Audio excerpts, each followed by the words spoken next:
Students, आज हमारा income tax definition के ऊपर ये हमारा लेक्चर नंबर 27 है। ये लास्ट लेक्चर है डेफिनेशंस के ऊपर।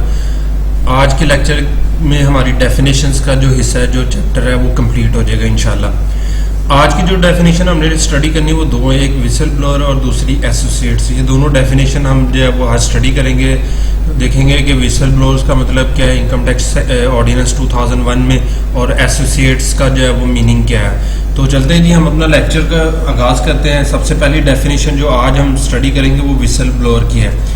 अच्छा, ये जो डेफिनेशन है ये न्यू डेफिनेशन है जो कि फाइनेंस एक्ट के थ्रू इसको इंसर्ट किया गया। वो ये कहता है कि विसल ब्लोअर्स मीन्स, मैं इसको रीड आउट करता हूँ फिर उसको हम एक्सप्लेन करते हैं। Whistle blower means a whistle blower as defined in section 227B।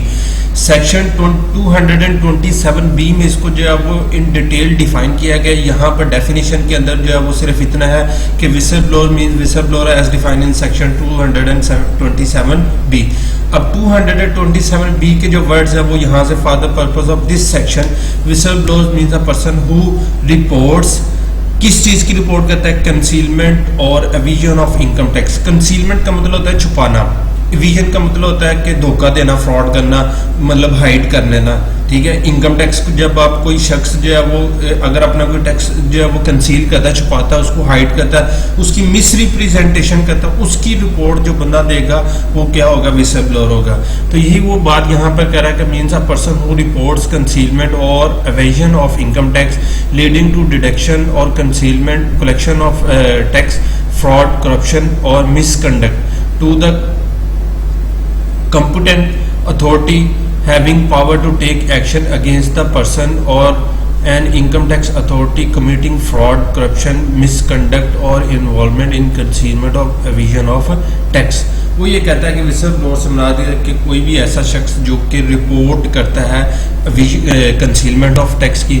मसलन अगर कोई शख्स जो है वो अपना टैक्स जो है वो छुपा रहा है, उसको जो है वो कम शो कर रहा है, ठीक है, तो उसकी जो है वो रिपोर्ट देता है किसी भी टैक्स अथॉरिटी को कि जी ये बंदा जो है वो फ्रॉड कर रहा है, इसको जो है वो प्रॉपर चेक किया जाए। और अच्छा, जो वो रिपोर्ट कर रहा है वो किसी कॉम्पिटेंट अथॉरिटी को रिपोर्ट कर रहा है जो उसके खिलाफ एक्शन भी ले सके। इसके अलावा जो है वो ये कहता है कि कोई भी इनकम टैक्स अथॉरिटी अगर कोई फ्रॉड कर रही है तो उसका भी जो शख्स रिपोर्ट देगा वो भी जो है वो विसल ब्लोअर के अंदर ही आता है। तो विसल ब्लोअर का काम जो है वो क्या है? बेसिकली कि वो शख्स जो कि जो है वो किसी टैक्स पेयर के फ्रॉड को या टैक्स अथॉरिटी के फ्रॉड को जो है वो किसी कॉम्पिटेंट अथॉरिटी की जो है वो नजरों में लाता है ताकि उसके खिलाफ एक्शन हो सके, तो उसको हम विसल ब्लोअर का नाम देते हैं। क्लियर होगी बात ही? तो ये थी हमारी फर्स्ट डेफिनेशन। सेकंड जो है वो हमारी है एसोसिएट्स के ऊपर। एसोसिएट सेक्शन जो है वो इसका 85 है।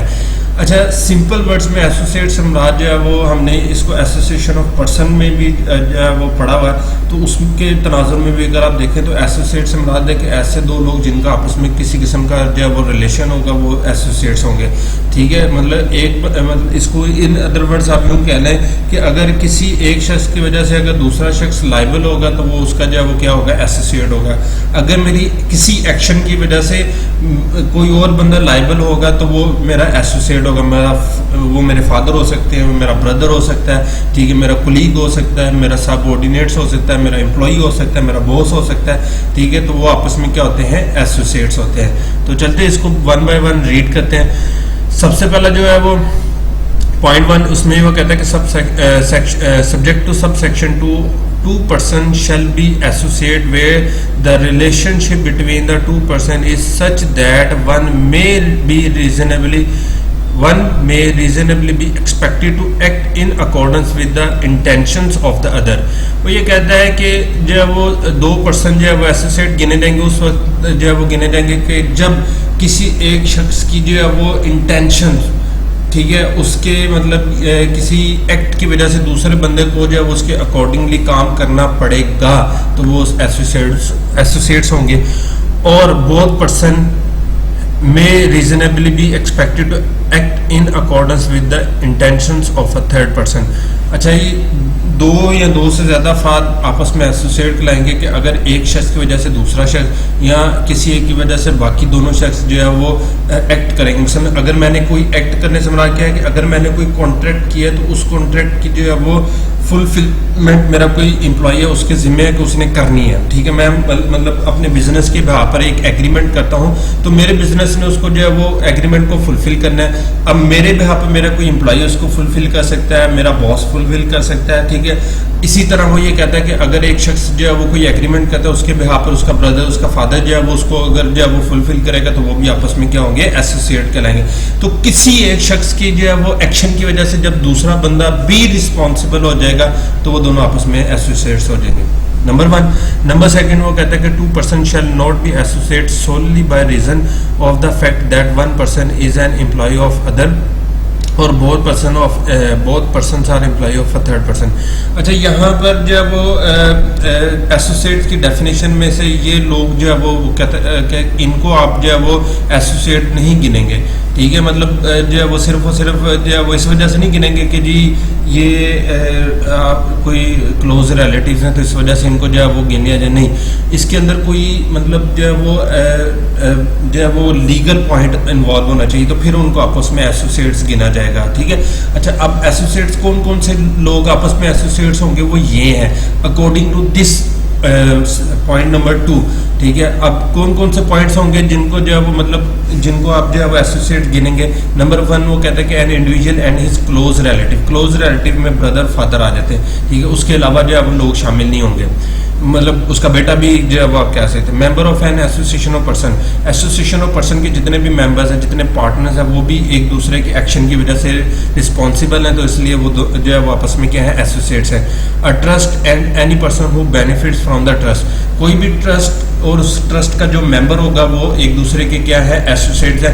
ट्रस्ट ने अगर कोई काम किया तो उसकी वजह से उसके मेंबर जो है वो लायबल होंगे उस जो है वो एक्शन को परफॉर्म करने के लिए। A company and its shareholder who controls 50% or more voting power, rights to dividend or rights to capital। कोई भी ऐसी कंपनी जिसका ऐसा शेयर होल्डर जिसके पास मोर देन 50% शेयर्स होंगे जो है वो कैपिटल के अंदर, या 50% का जो है वो वोटिंग पावर उसके पास होगी, या 50% उसका राइट्स है डिविडेंड के ऊपर, तो वो शख्स भी जो है वो क्या है, एसोसिएट है कंपनी का। कंपनी के किसी एक्शन की वजह से वो पर्सन क्या हो जाएगा, लायबल हो जाएगा। तो एसोसिएट्स क्या हो गए कि मतलब आप इसको जो है वो सिंपल अल्फाज में यूँ कह सकते हैं कि वो लोग जिनका आपस में रिलेशन इस तरह का है कि किसी एक के एक्शन की वजह से दूसरा बंदा जो है वो उसके लिए लायबल हो जाएगा, तो वो दोनों आपस में क्या है, एसोसिएट्स हैं।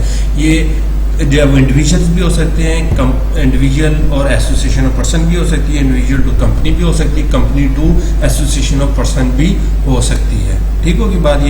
ये थी डेफिनेशंस के जो है वो टोटल लेक्चर 27 लेक्चर हमने कंप्लीट कर लिए। कल से इंशाल्लाह हम जो है वो एग्जाम्पशंस के ऊपर बात स्टार्ट करेंगे।